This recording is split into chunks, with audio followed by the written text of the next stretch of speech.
In today's video, I'm going to teach you how to add units to dimensions in AutoCAD. This is a really handy feature if you're looking to customize your designs and ensure that your project dimensions are clearly communicated with the units that you prefer or require. Whether you're working on architectural plans, engineering designs, or just need a clear presentation of your measurements, this tutorial will guide you through each step of the process. Let's get started by diving directly into AutoCAD.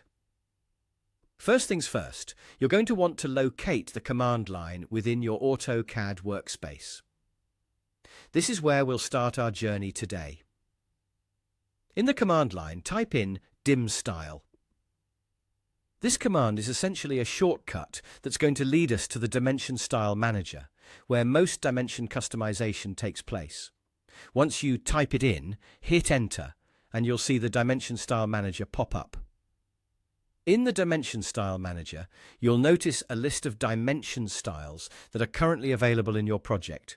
Look for the style that you're currently using, as this is the one we'll be modifying. Click on it to select it, and then hit the Modify button.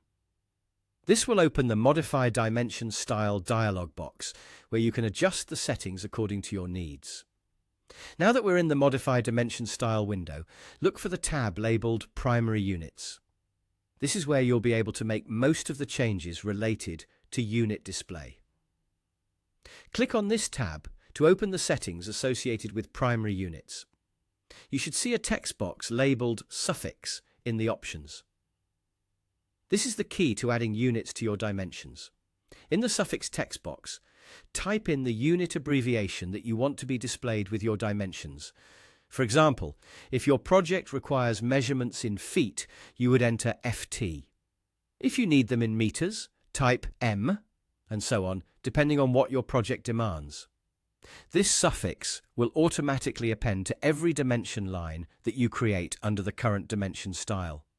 Once you've entered your desired suffix, go ahead and click OK. This confirms your changes and applies them to the dimension style you've chosen. You should now see that the units appear alongside any dimensions you measure or have measured in your project under this style. And there you have it. You've successfully added consistent and clear units to your dimension lines in AutoCAD. This small adjustment ensures that anyone reviewing your work is immediately aware of the exact specifications and units, reducing confusion and enhancing precision.